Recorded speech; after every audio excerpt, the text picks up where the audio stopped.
for his participation in Benghazi, where he killed 4 Americans, he'll be out of prison before the next presidential election's done. Are you serious? Yeah. And he put him in his sock drawer. It's called the Clinton sock drawer case. No bullshit. They went to federal court, the government, and the federal court adjudicated that no reasonable prosecutor would bring this case. I was in the National Security Division at the time. I was doing the discovery for Benghazi, where we found her freaking email. People in government, like places like the FBI and senior leadership positions in DOJ, making prosecutorial decisions based on a political election. You know, my first big instance of that was Benghazi. I was the main justice lead prosecutor for Benghazi for a while. No kidding. And I remember this meeting with then AG Holder, and we had a deck of like 19 guys we wanted to prosecute. You know, JSOC had them rolled up, and we wanted to get them all. They killed 4 Americans, you know. It's a legit terrorist attack. And the basic general response from the FBI and DOJ leadership was, well, it's only politically convenient to get one guy. And they went and got basically the wrong guy. And then we prosecuted that wrong guy. Not that he wasn't a part of it. He just wasn't like the top tier of guys I would have gone after. And they screwed up the prosecution because they didn't listen to us and they didn't want to use the right evidence. And it was all political decisions. What do you mean they didn't want to use the right evidence? They wanted to, you know, because half of that stuff was classified, and they wanted to. I didn't piece this together then because we didn't have the whole fallout from Benghazi, the hearings, and the congressional review. That would take time to come in. But they wouldn't let us prosecute, I think, 16 of the 19 that I wanted. They didn't want half this evidence declassified. And I was like, who is they? Well, the leadership at DOJ, FBI, and the intel community obviously played a role in that. And so, you know, we were just like, all right, we'll do the best we can. And for example, Katala, Greenbrier River, the guy that first got prosecuted, he is getting out for his participation in Benghazi, where he killed 4 Americans. He'll be out of prison before the next presidential election's done.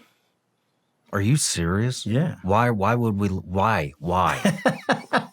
I mean, I don't mean to laugh at it because it's so atrocious because they charge him with the wrong crimes. Nobody at the FBI or DOJ wanted to listen to how to turn intel into evidence, into a public display in a court of law. You know, everybody working on the case thought they were the best at everything. And the decision from the top down is we're only doing this guy. And if you get the prosecution wrong, which what the fuck are we doing, man? I don't know, bro. What are we doing? Why are we even in? What the fuck are we doing? It was my first kind of foray into it in terms of the 2-tier system of justice. And it wasn't happening outside, right? My first experience with that was public defender land. Now it's internal. Now it's the administrative application at the executive branch level in Washington, D.C. And, you know, then you have Russiagate, and then you have all these other things we'll talk about. But the best, I guess, definition of the 2-tier system of justice I can come up with for your audience is the classified documents case. Which one? Which one? So let's use the 2 presidents, right? President Trump gets his home raided on a bogus WhatsApp warrant, which the FBI leaks to the media. Do you know whose name is in the FBI's WhatsApp warrant for President Trump that was 65% redacted? Trump's name and my name. Then they redacted everything else after my name, which once it finally came out, it was completely meaningless BS. Then they go in there and they stage that photo display, and everybody's like, oh my God, look at all this classified materials. What they don't explain to the American public is he's a president, former president, Presidential Records Act. Bill Clinton did the same thing. Every president performs on the same thing. They can take what they want. That's the law. So you can't be prosecuted for possessing classified documents. Well, can I add, and I don't know what was in the documents, but I mean, if you take, and I can't remember who I had this discussion with, it may have been Tim Parlatore, but yeah. If you take, I mean, when people say classified documents, taking classified documents wherever, to Mar-a-Lago or Joe Biden's garage or wherever it was. I mean, a lot of those documents, they make it sound like it's the nuclear codes, or but what it actually is, or at least what it sounds like to me, or what I've been told, is a lot of it is just the daily schedule. Yeah. Hey, today you're giving a press conference here, you're doing this here, or you've got lunch with so-and-so, you got a couple of meetings, and then that day's over and that is no longer classified because it's already happened. But obviously you can't get the president's schedule out before it happens because, am I correct in saying that some of these documents that they're saying are classified are that type of... You're correct, but my point is, under the law, it doesn't matter if he had the nuclear codes. Okay. The Presidential Records Act, and Bill Clinton took literally recordings of a classified conversation and took them when he left the presidency, and he put them in his sock drawer. It's called the Clinton sock drawer case. No bullshit. They went to federal court, the government, and the federal court adjudicated that President Clinton, as a president, has the Presidential Records Act. He can take what he wants. The court never even found out what was on the recording. It's that strong. And that's the law. So then why does this DOJ come in and say, well, it doesn't kind of apply to Trump? And then you interview Joe Biden, and he was never president. He had 4 different locations of 20 years of classified information. Delaware, his offices in Washington, D.C., and 2 other locations as Beach House and somewhere else. But their excuse to not prosecute Joe Biden was, well, basically he's too inept. He's too feeble-minded. So we're not going to prosecute it. I've never heard that.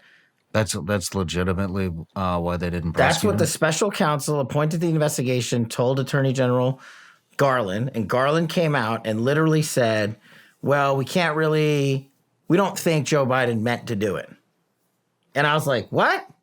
I was like, we're back to the Clinton case, the Clinton server case, right? It's like when Comey created this new legal fiction. No reasonable prosecutor, first of all, it's not the FBI's job to ever make a prosecutorial decision, but no reasonable prosecutor would bring this case. I was in the National Security Division at the time. I was doing the discovery for Benghazi where we found her freaking email. And then they took that investigation away from us. And then it became the Clinton investigation, right? That everybody now knows about. I was like, who is this guy talking about? And then I didn't think it would happen, but it did. It came back full circle with the Biden administration, or the Biden prosecution of classified docs. And they let the guy off the hook. And they just said, doesn't matter. So we'll prosecute a guy who has a legal justification to have those documents because we don't care. It's Trump. And we won't prosecute the sitting president because you've made up a new legal standard that applies to exonerate him and to not even charge him. That is the 2-tier system of justice on steroids. And now you're talking about the 2 guys who are running against, now they're not, but 2 guys who were then running against each other for the presidency of the United States. Where else is this happening? Man. Everywhere. Unfortunately. So we saw it every day on people who are indigent and charged with serious offenses who were treated differently than folks who were, high-level private sector individuals. I mean, if you go to the fraud cases out of Wall Street or whatever, these guys get to go to Club Fed for, a couple years, 10 years, whatever. But the poor guy down at the end of the ladder, he's going away for 40. Yeah. You don't need to be a legal expert to have seen this over the years. And the classified documents case, that's just, you can apply what they did there out to what they're doing to certain Jan 6 defendants. And I always say this about Jan 6. Some people committed some pretty violent stuff. They need to go away. But when you're bringing in the 65-year-old grandmother who doesn't have any priors and she's held without bond for years to force pleas so that you can weaponize and politicize the 2-tier system of justice even further so that Christopher Wray, the FBI director, can go to Congress and lie and say domestic terrorism prosecutions are on the rise because they classified everything Jan 6 as domestic terrorism. And so that he can say, him and Merrick Garland can say, oh, we've got 1,000 people under investigation for this insurrection. Well, this insurrection that nobody was ever charged for. But it's a political narrative. and it's tough to defeat. It sounds pretty lethal, storming of this, hijacking of that, insurrection. But when you look at some of the people involved, their lives have been destroyed by the Justice Department because of a political vendetta they want to enact through the justice system to take out Trump. How long has this been going on? Decades. But it started slowly. I think Eisenhower was the first to say it in the 50s, and he started it with the Defense Industrial Complex. He basically said, paraphrasing, if you don't control this animal, it is going to take over Washington, D.C., and is going to take over the purposes of the government's departments and agencies. No matter where you're watching Shawn Ryan Show from, if you get anything out of this, please like, comment, subscribe, and most importantly, share this everywhere you possibly can. And if you're feeling extra generous, please leave us a review on Apple and Spotify podcasts.